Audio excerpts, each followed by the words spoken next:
Hey listeners, today's episode is with Dr. Kat Coder.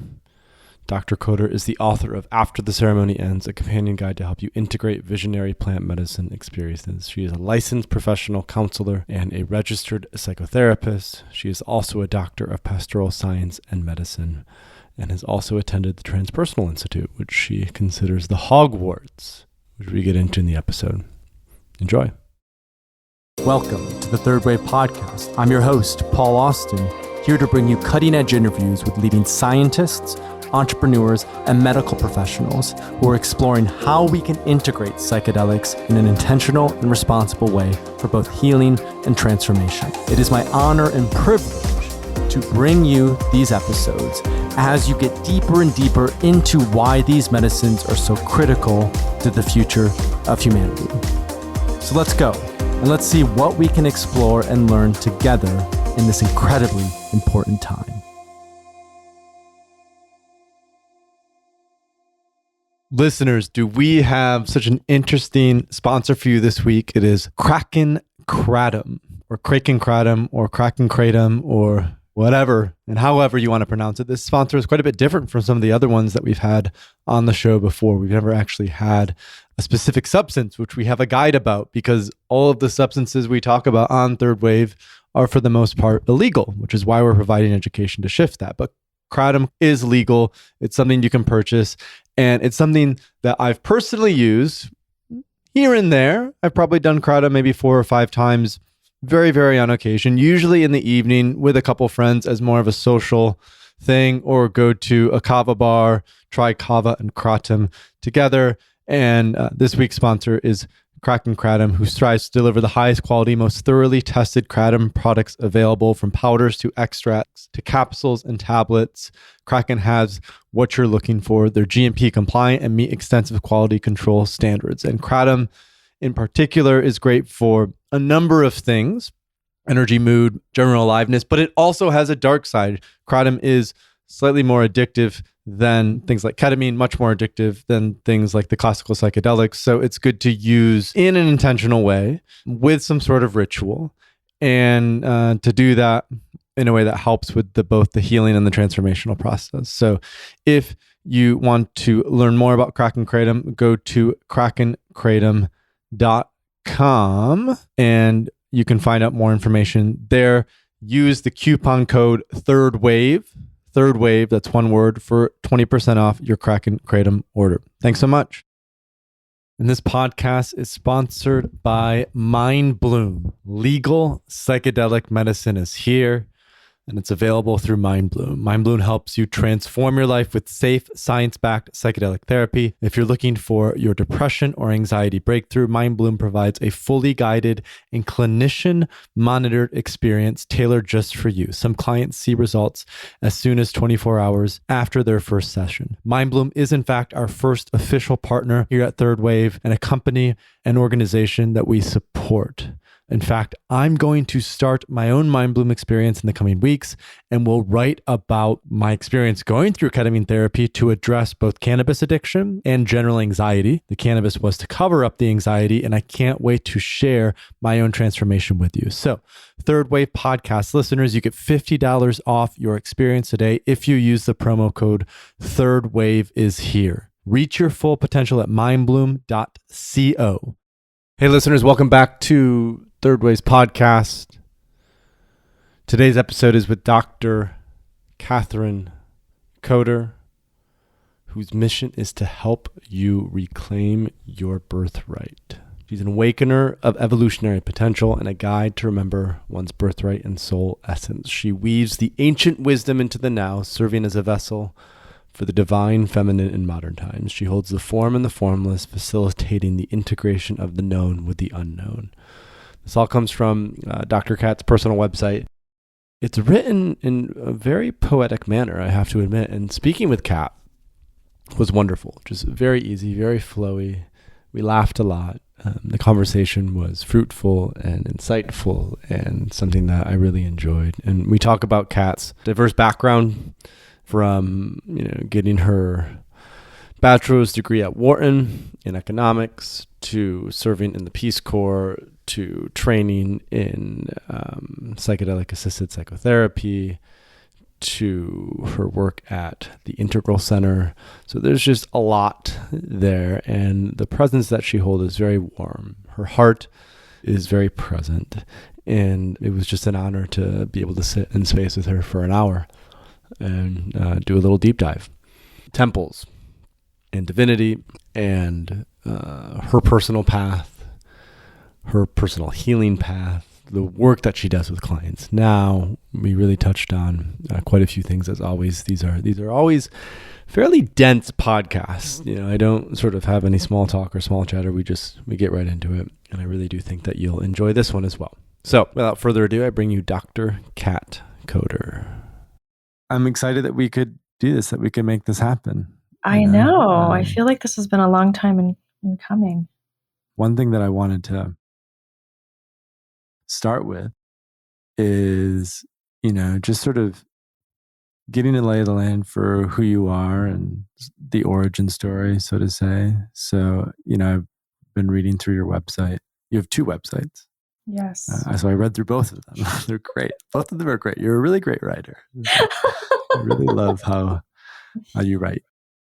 One thing I noticed is that you've done sort of a broad range of different certifications or studying paths. I saw you studied economics at Wharton, and then, you went and did something related to becoming a counselor, and, you guided things related to plant medicine. So you're now, working with ketamine through Polaris. So there's just such a sort of diversity in your background. So I'd love if you could just explain where that curiosity comes from and what sort of propelled you through these various channels. Yes, certainly the economics was more related to just probably what my parents wanted me to do more so than what I really wanted to do. So that was a leaping off point for me of going in an entirely different direction in my life. What was sort of then the path from economics to a much more sort of spiritual guide, healer, therapeutic perspective? Yes, exactly. So that involved a minor life crisis.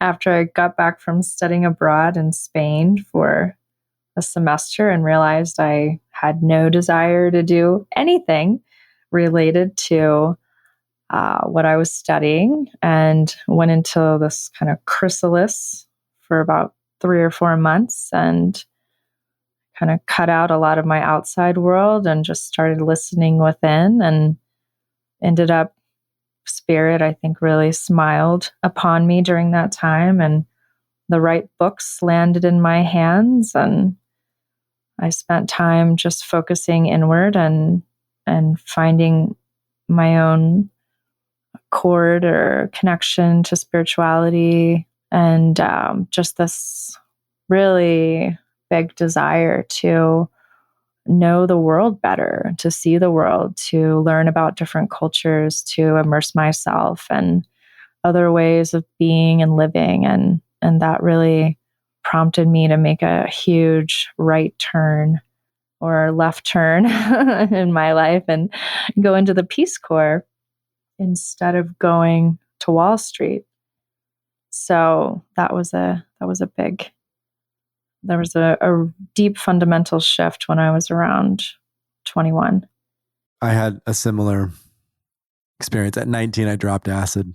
And not so much a life crisis, although one mushroom trip certainly felt like a life crisis when I was going through it. I vividly still remember that. Which is obviously the potent power of these medicines. And it really did fundamentally shift sort of, like I'd wanted to be a doctor and do medicine before, and there were all these sort of, I would say, more external driven reasons for that. And then through that experience, just recognized sort of the freedom that was available, and that it was really about living uncomfortably for a while, and so you went to the Peace Corps. I went to Turkey to teach English, so slightly different vibes. and had been looking at the Peace Corps. Why did you choose the Peace Corps? What about the Peace Corps was like, that looks interesting, I would like to do that? Yes. I want to answer that question, and I also want to just go back a couple of years in my life since you mentioned Please. LSD, to go back to my first real initiatory experience with an entheogen, which was MDMA. I took that for the first time, obviously recreationally at 20 plus years ago in college, and that really cracked me open, to be able to apprehend the world in a much different way than I had been engaging with it before that. And it MDMA, although I'm not the hugest fan of the synthetics, I do, I find a preference for the more natural products, but I found that experience to be such a deep heart opener, and it gave me such a sense of optimism around the possibilities for human expression and human connection, and this just deeply positive and overwhelmingly hopeful viewpoint, which up until that point in my life I had not had. I had suffered from probably some form of mild depression for my entire childhood. And my heart space was really shut down. And when I had that experience at 19, I discovered, in a way, my heart in a way that I had not before. And it changed my life, forever. So I'm obviously, after that experience at such a young age, I really do see the merit of the MDMA therapies that are coming and how much they offer the world, and to people who are really suffering, not only from PTSD and treatment resistant PTSD, but just depression in general, or ways that inevitably our humanness, or we've been shut down in some way to the possibility that our human experience offers the fullness of that expression. So I just wanted to circle back to that for a moment. I hope that was okay. It was perfect. Yeah, Yeah. something like MDMA is the heart opening quality of it. And it's so interesting that you say that, because the way that I perceive you is to be very heart centered, right? And that's clearly been then sort of how you've grown and evolved. So I can only imagine if you're like this now, what you were like then, Mm-hmm. and Mm-hmm. so I sense that richness. Mm-hmm. These stories are consistently true. Yes. Yes. With, both men and women, about, wow, MDMA did what nothing else could do, which is so many of us are like in our heads and disassociated and, shut down. and MDMA just puts you right there, puts you back there. It's so good. And so It's healing. true. It's unique. It's so I good. do think it's unique, and it's with mushrooms, especially the two combined are really I have had that something experience. else. Yes. Yeah. I think especially these days, depending on what communities you're involved in, but across the world at this point, especially with this pandemic, the way the world has been shut down in a lot of different ways that we have become really accustomed to as humans and connecting with other people. I do think from a mental health perspective, as we begin to move into a recovery phase from this global experience that we've been having, there will certainly be a place for MDMA and helping people regain a sense of their own possibility and the possibility of our human family. And I am really praying for the speedy release of MDMA into the legal therapeutic community, because there are so many people that are suffering.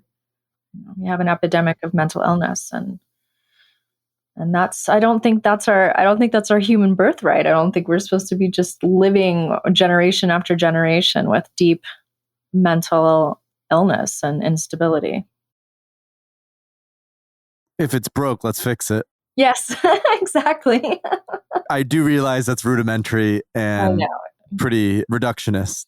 So Sure. maybe a more poetic way of putting it would be that coming back to wholeness requires these molecules and compounds to bring us into the space of connectivity, and only through connection can we heal. Yes. Because that's for many at the root of this. It's like a lack of, human to human connection, community connection. I feel this way myself, at least. I could be partially projecting. Most of us live very isolated, and COVID has only amplified it. Yes. Like it just feels out of sync, It feels weird. It does feel weird. It's not natural. I don't think it's endemic to us as a species. We don't thrive in these settings. We thrive. There are a small portion of the population that probably does thrive as a solo, kind of beingness. But for the most part, people thrive in connection and community and a sense of being able to share one's life or, lives deeply with others. And that this is what we derive great meaning from. This is the fuel for the journey. Spiritual communities there's a time for solo practice and there's a time for sangha and connection. And this is what we are in this, in these incarnations as humans. This is part of our wiring. And so, I love doing individual work with people, but I also know that there's only so far individual work can go. At some point, community is required and necessary. And we need to be witnessed and seen on our journeys, to be held in a group, in a community that's supportive and that feels connected. And that is evocative of the deeper reality of our experience, that we are connected, we are interdependent, we are a part of the whole. We are the farthest thing from separate when it comes right down to it. So what did you learn about community in the Peace Corps? Yes, this was good. This was very good because my whole role in the Peace Corps, and I really think that I gained so much more from the Haitian community that I lived in than I probably offered them. I'm very well aware of that. I got to my official job was to help women's cooperatives develop products that they could sell and market and create more financial stability for themselves and their families. And so I got to be a part of 8 women's cooperatives in these little mountain towns that we'd hike out to, sometimes hours of hiking to get to these little towns. And these women, they really taught me, okay, well, this is how we do it. Every meeting's going to start with a song, and we're going to be dancing, and we're going to be laughing, and we're going to be joyful and sharing, our lives with each other. And yes, we're going to do a little learning, and, Katherine's going to help us, put some marketing together, some strategy for our products. But a lot of it was just getting together and sharing and being joyful. And they would, grab me and dance, and they'd shake me around the group. And there was this sense of this, that, this is a life to be lived. And no matter how dire the circumstances are, and the circumstances were dire in Haiti, people are really living at the very margins of survival. Spirit was the center of life. And whether a spirit showed up through, some kind of religious Catholicism, Methodist, whatever church people were deciding to go to, and people, of course, are still practicing some forms of voodoo and connecting that way as well. So it was a sense of spirit and community that was so paramount. People are living off this spirit.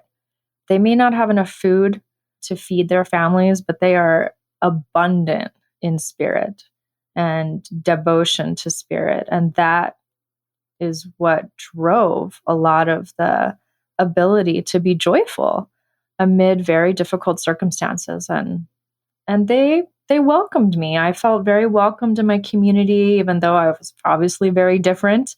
And I was a bit of a baby when I arrived. I didn't know how to speak the language very well, and people had to help me. And sometimes my battery on my flashlight would go out, and someone would rescue me and walk me home. you know? So I had all kinds of people helping me just for no other reason than they wanted to. And I was very grateful that they supported me in the way that they did. And I learned a lot about being in community. And it comes down to this idea for me in some sense that giving and receiving are really just the same thing. Giving is receiving and receiving is giving. And being in this flow of the giving and receiving in community is really beautiful. So I don't know if that makes sense to you or not, but that is some of what I came away with in my time there. Where in Haiti were you?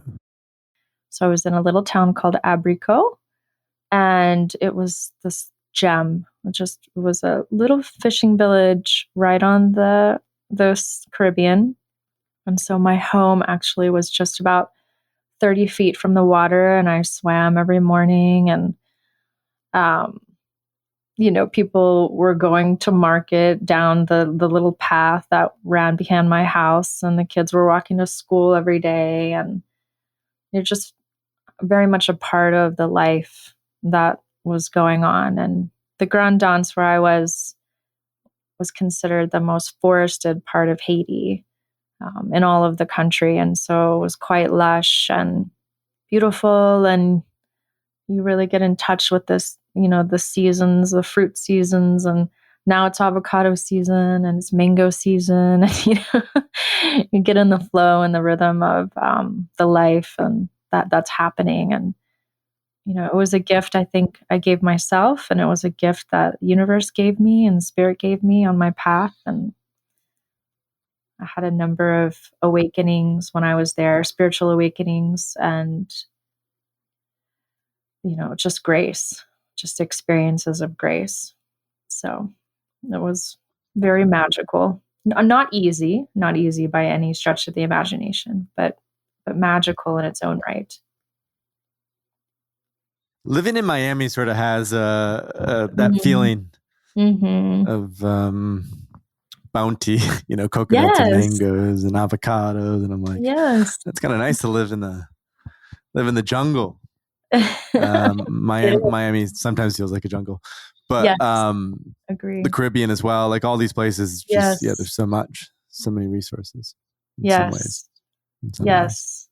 And there's a sense of the feminine, really, I feel like, that comes through in these lush places. The flowers are always blossoming and hummingbirds are around, and, the sea is in the air, and it's just a sense of like this medicine of the water and the ocean, and it's colorful and just reminds me of just the endless fertility of life. Like there's just always like life wins, life is going to find a way, no matter what. And so I love beauty. I feel like there's so many forms of beauty, but I find like sometimes as individuals, we resonate with some forms of beauty more than others. And I find this like expression of beauty in life is so medicinal, to really be in touch with that we find beautiful. So healing. Like sunsets. Yeah, sunset, sunrise. There's just a magic. Food. Paintings. Yeah. Music. Oh, music is a really good one. Yeah, it's like the aesthetic. It's sort of the feeling. It's the sensuality. Yeah. In some ways. But for me, like even people, because I've gotten to do a lot of group work over the years and do guiding and things like that in groups, and people's expression, their expression in groups of their experience. It's so beautiful. Expression of vulnerability. It's so beautiful. Kind of this sense of like, okay, yeah, this is real. This is really real. I find that whatever that is, that's so beautiful to me. Mm-hmm. So when you work with a client, yeah, just a little bit of a change of track. You've worked with a lot of people. in many different capacities. When someone is looking to work with you, as a healer, as a spiritual guide, as a teacher, as a psychedelic assisted something, who are they? Like, what's sort of the type of person who would be coming to you with questions? There's definitely a sense of a soul longing, like the person has done work already on themselves, and it's like they're feeling the soul calling, like they want more depth. I work with a number of people who are healers in their own right, or medicine people, and it can show up in a lot of different packages. I've worked with veterinarians and dentists and doctors, but also medicine women and healers of various kinds, acupuncturists, Chinese medicine practitioners, this kind of thing. And, oftentimes these are folks that have done quite a bit of work on themselves already, but they're realizing that there are just certain places that they're having a hard time getting to through other work or on their own. And I've been so blessed to be able to work with people like this who are pretty far along in their journey, some of them. And so we're really getting in there in a deep, intuitive fashion and, kind of working with these threads that still feel like they're not woven in to the deeper fabric, or they really want to be attended to in a more profound way. So that's a lot of my work at this point. And sometimes there's people will have a sense at the soul level, like, I'm not quite right.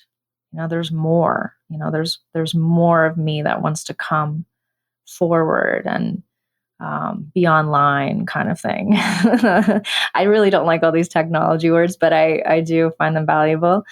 And so there's, this sense of wanting to be more alive or feel more alive. And so that's a lot of my practice as well. If I just kind of look at what's going on right now and then what's gone on in the past, it feels like that. So how do you see your role continuing to evolve? So, just in terms of who you are, last thing we were in the Peace Corps, we can kind of come to now in terms of how you've been working with clients. What are you sort of interested in that's coming in the next 2 to 4 to 6 years? Like for me, for example, I really want to get into hunting.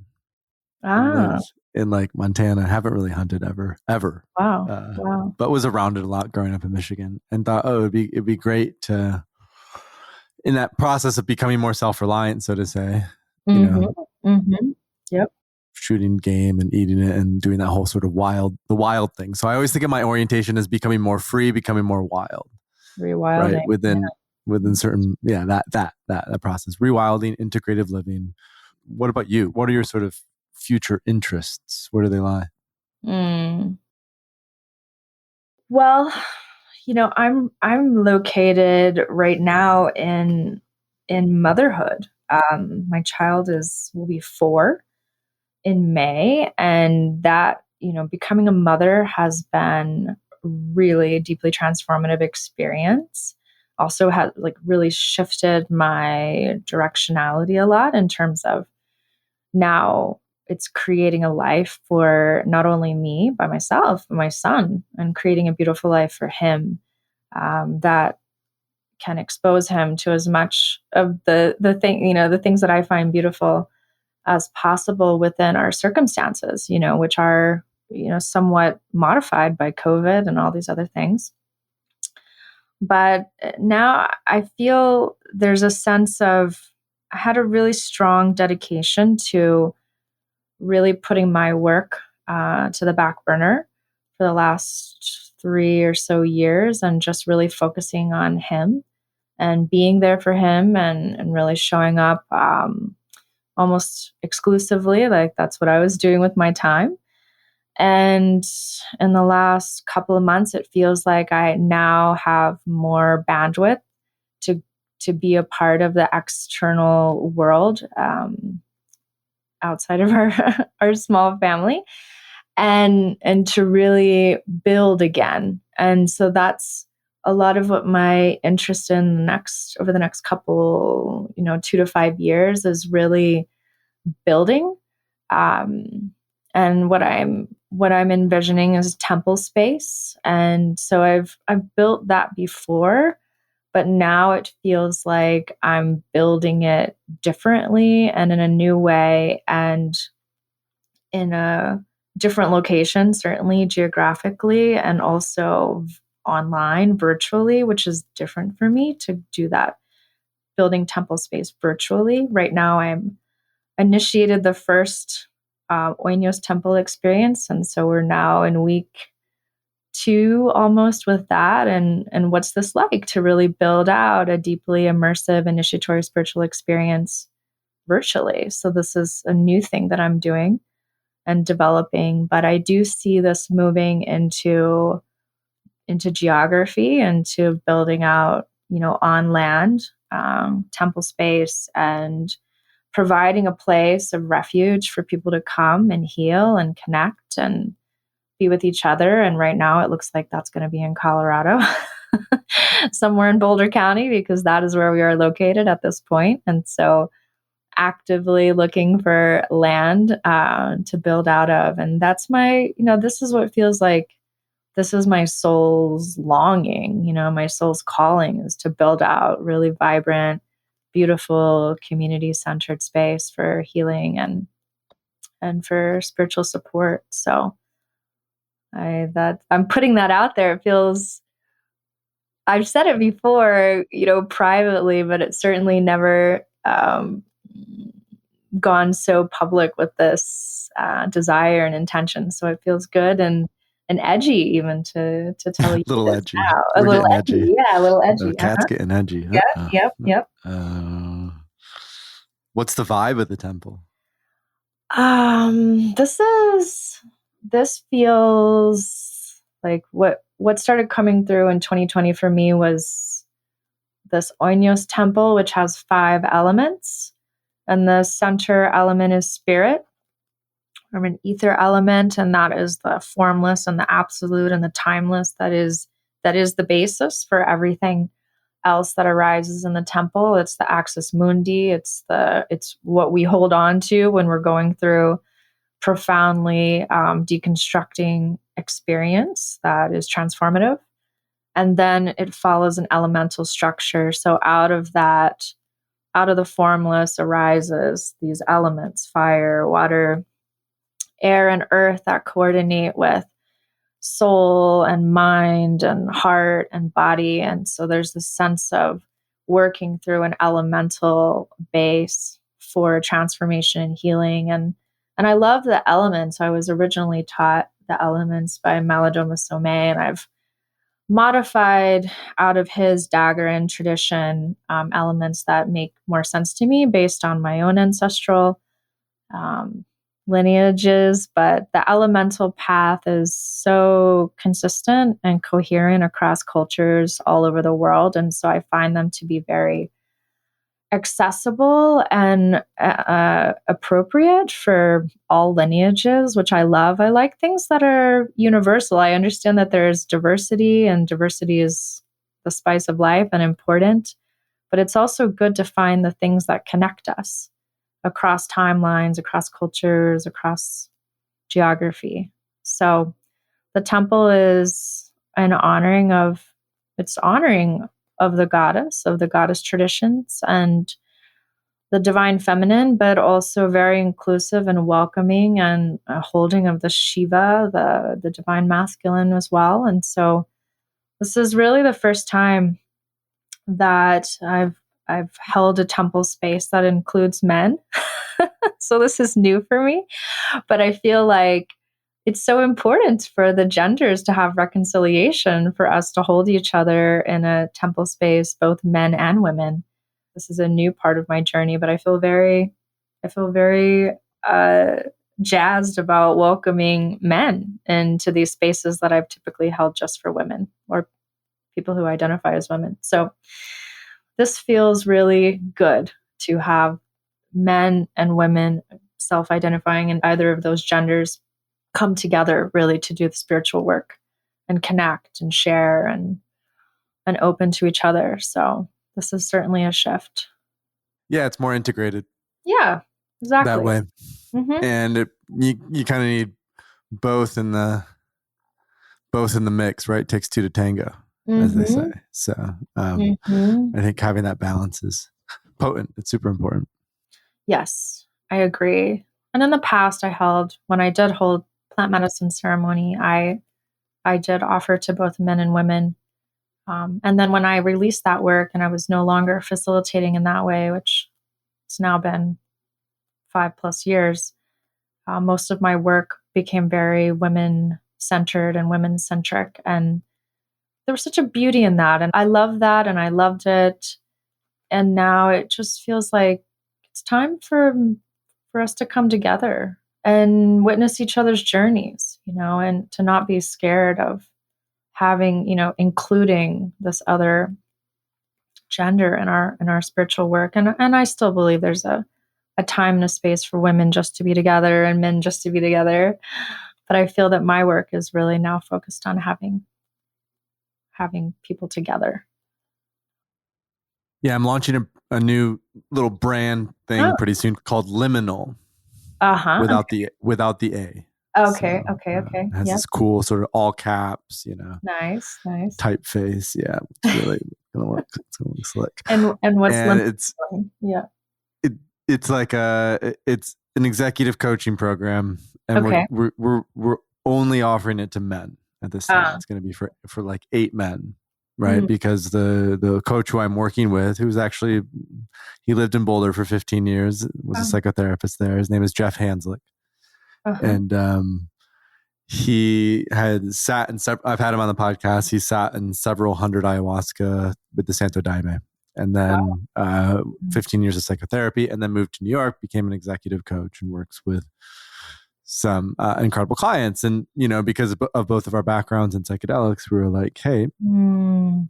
let's start an executive coaching program for people who want to work with psychedelics. It's for 6 to 8 men. It's a year-long program. A couple offsites, group coaching, one-on-one coaching. So That's great. there is a time and place for, I think, and we have specific reasons for that, which we'll lay out in sort of the web copy and the PR and whatnot. But sometimes Mm-hmm. you need just that, or sometimes it's just women. But with the back to the temple idea sounds super cool. Would you consider a Japanese monastery?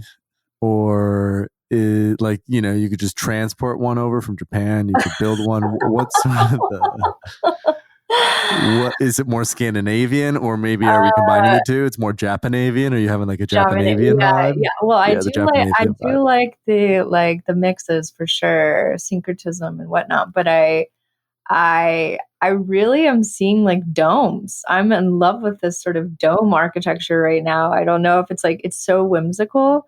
Um, and we don't I we love don't that see word. it that much. I just feel like Whimsical. it's whimsical. Yeah, you're like, It's oh, look, there's whimsical. a big dome over there. Isn't that cool? And there's a lot of companies that seem like, at least a few companies that are really doing some like bioceramic and pretty avant-garde work with the domes. And this is kind of, my little dream bubble right now is a dome temple. And no matter if I live in Colorado or wherever, and I am a tropical gal and I want to be having a dome with tropical flora, the sense of, green. I really thrive on the color green. I'm not alone here, but this sort of 10 month of winter and brown that we have here in this Colorado climate is not. It doesn't. I know there's evergreens and things like that, but um, green, I just feel is very healing to be around green plants and have that sense of that kind of alive, lush.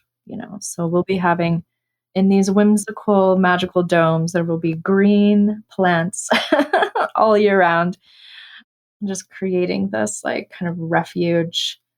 And so, yeah, I think this is going to be a multi-year project for sure. And we may, I'm looking at land and things like that now, but it may have to start at a price point that's more accessible for where we are right now, and then upgrade later. So we'll see. But I've been looking for about a year just at spaces and just feeling into the energy. And it's like, okay, nope, that's not going to work. And nope.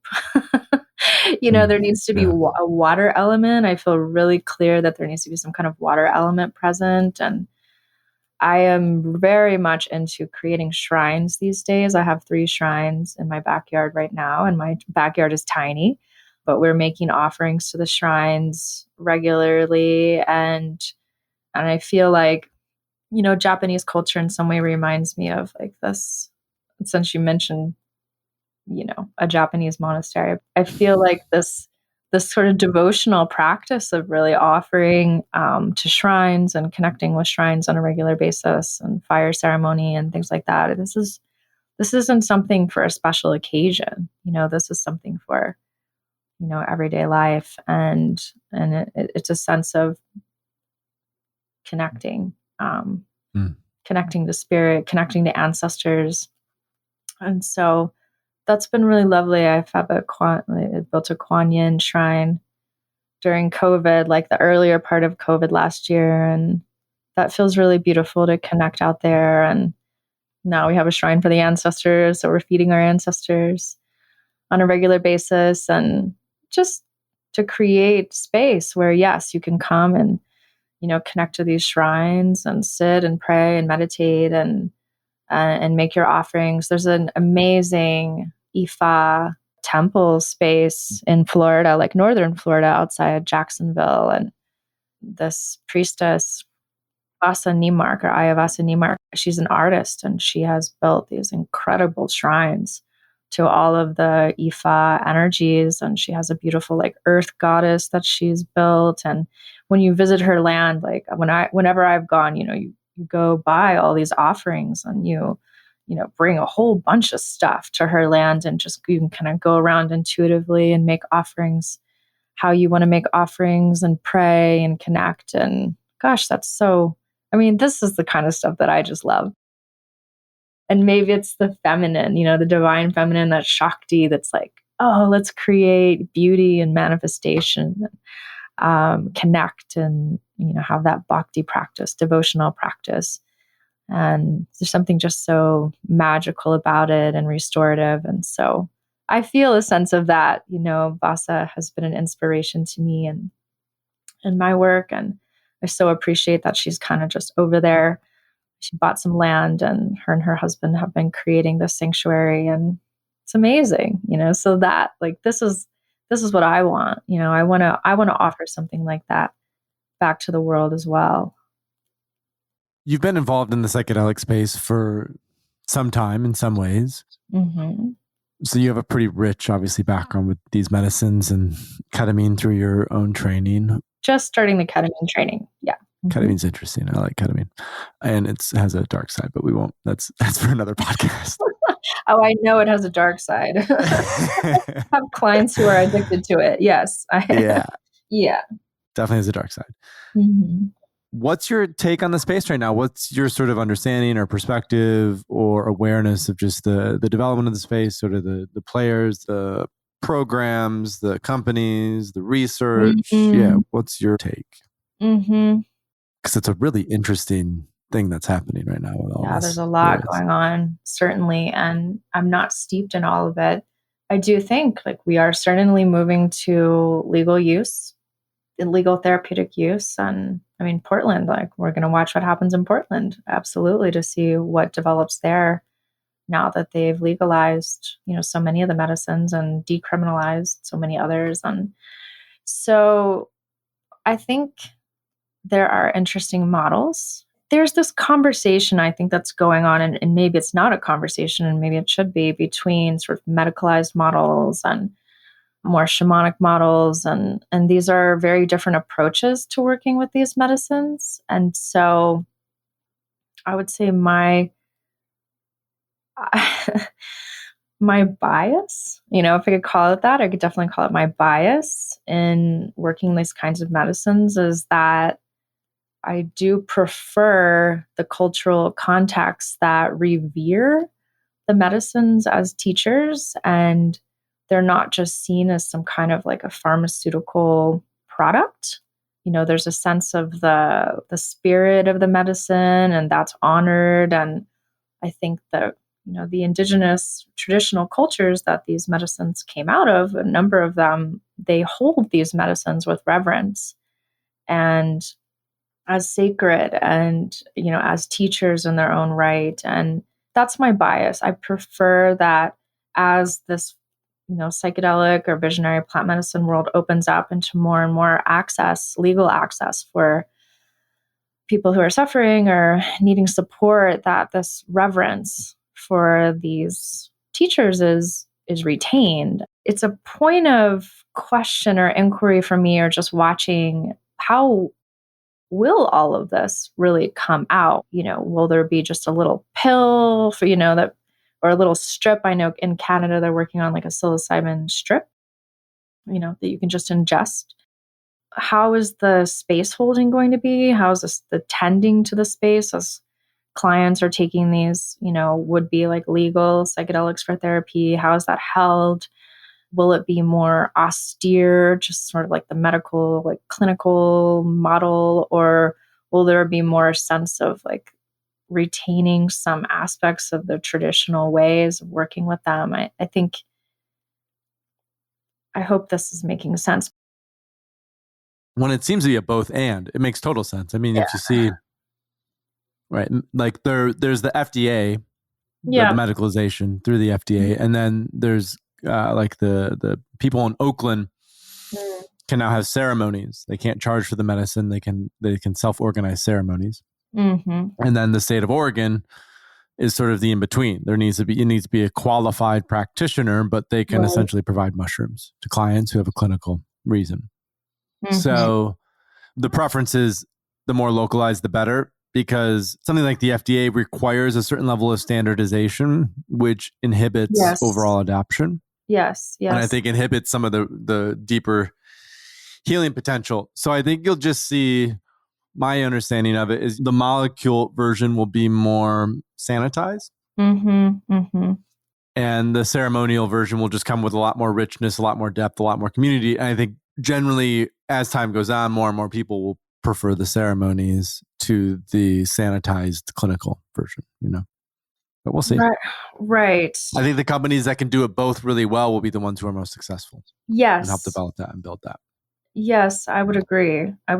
Because just like, if we look at iboga, for instance, and that, I wouldn't recommend that for most people. Have you done iboga? I have twice. Yes. Whoa. Wow. I've worked with that medicine. Mm-hmm. Yeah. That's back powerful. in 2014, I did. I was invited to do so by a dear, dear friend. And so he and I went to Costa Rica together and worked with a lineage holder from Gabon, who I think then later ran into some issues around some things he was doing in his work that were completely inappropriate. And I don't think he's working in Costa Rica anymore. I didn't have any issue with him personally, but I know that he was maybe forced out. But he was, certainly went through that like 22-year-long shamanic training in Gabon for holding that medicine, and was a very strong, like fierce medicine holder who I trusted pretty much completely in that space. And, but there's a difference between taking iboga and taking ibogaine, so a lot of the plant alkaloids that go along with the full plant experience have been eliminated in some of the derivatives that are being synthesized. And so I kind of see it like that. Like, yes, you can pull an active ingredient out of one of these plant medicines and work with it, but it's not going to be the same as working with the full plant in some sense or another. And so in a group setting, like the full plant experience is community, being with other people as they are going through their own healing journeys and witnessing that and experiencing the medicine of community work.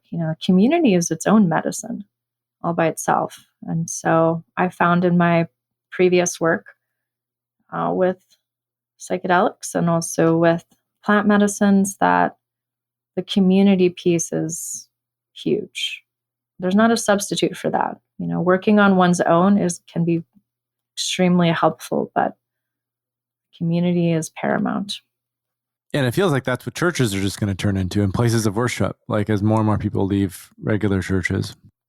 We have to reinvent, church or these religion. Should we just reinvent religion while we're at it?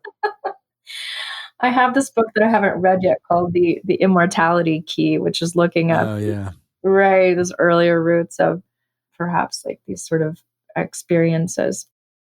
Yeah, I mean, many people have written about this, earlier times and what initiated people to even want to form spiritual communities or religions to begin with.